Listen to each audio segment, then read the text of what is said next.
As well joins in the show. Sameer, hi, morning. Good to have you as always. How's the lockdown treating you? Morning, Aisha.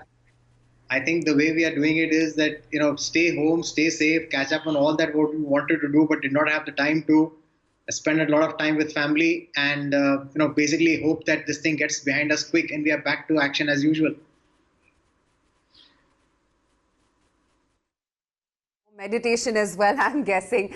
But tell me, for the markets, what is it that you've been doing? Just watching the screen, or have you bought anything or sold anything in the last 15 days?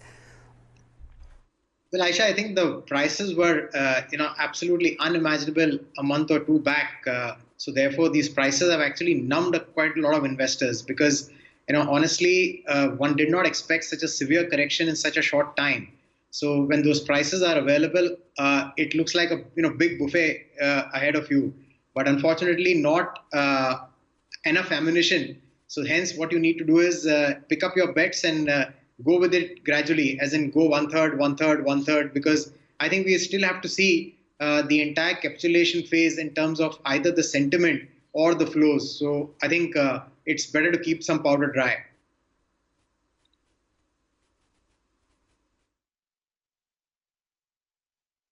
I just want to take it across to Nikunj as well at this juncture. Can we go across to him?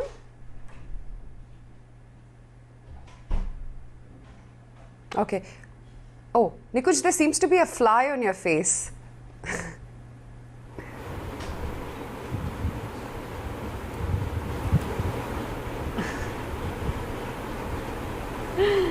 No, I think it's a mosquito. Nikunj? Yes, Aisha. The mosquito on your face.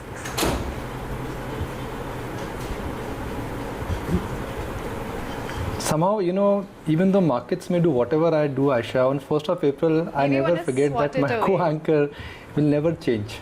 So, is it 1st of April? Is it the 1st of April? Thank you, Aisha. God, he knows me. We'll try a better one later on. Maybe. What a flop show.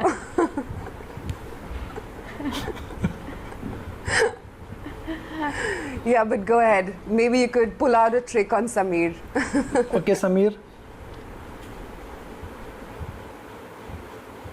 Sameer, what's the first thing you will do when the lockdown will get over? I think, Nikunj, the first thing everybody wants to do is just go out and just seep in the city, because we've been so much homebound and sort of kept at home in confinement that we need fresh air. So we probably will take a 2-3 hour drive across the city just to come back to life, so to say.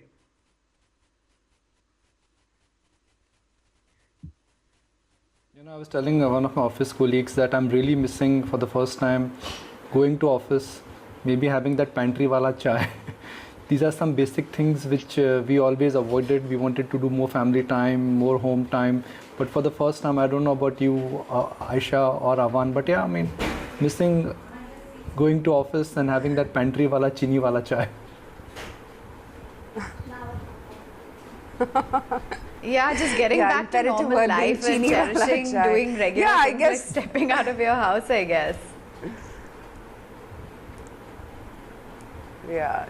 I think, it's the routine and the discipline, Nikunj, with just going to office, your timetable for the day, which this lockdown has completely put to a toss. There's only time.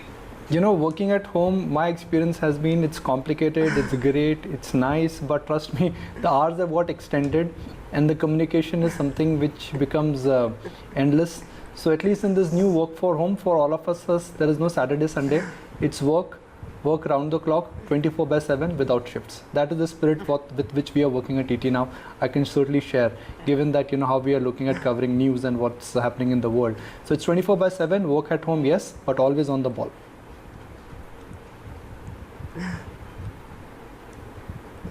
Oh yeah, indeed. There's never a rest moment. Okay, let's look at what the SGX Nifty is doing and what we are headed in for today. I just want to quickly bring up that chart for you and show you, considering the handover has been weak from the global markets. The SGX Nifty also indicating a bit of a weak start. We're stepping into the pre-open rates in less than 2 minutes from now. The SGX Nifty should come up for you on your screens in just a second. The last time I checked, it was hinting towards a weak start nonetheless.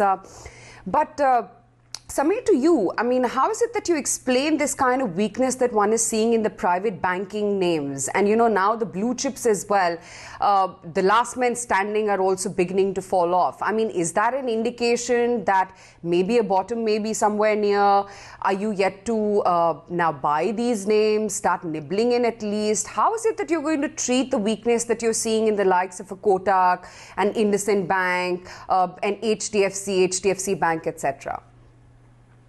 Well, Aisha, there are two angles to that. The first one is that there is an ownership issue. So in case you have seen almost close to $8 billion of FII sales in the last month.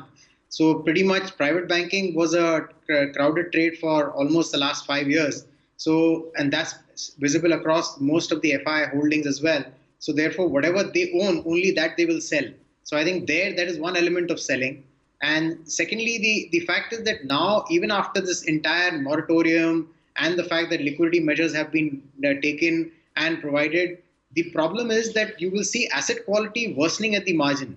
Although there is not much of sort of unsecured retail lending that most of these private bankers have done, but that's pretty much there for the NBFC space. But the problem now is that after people come back from whenever we get behind this thing, I think the entire moratorium, etc., will ensure that you don't have sort of servicing happening on the asset side, but at the same time, you need to probably service the liability side. So there is some sort of a mismatch. And that is where I think the valuations, again, being 3.5, 4 times book, they were basically saying the fact that there was a lot of growth that was implicit in those. Now that growth has actually come off the pedal. So I don't think you will probably see book growth at best in maybe, double digits. So I think that's where there has to be a valuation reset, and that is where currently we are in.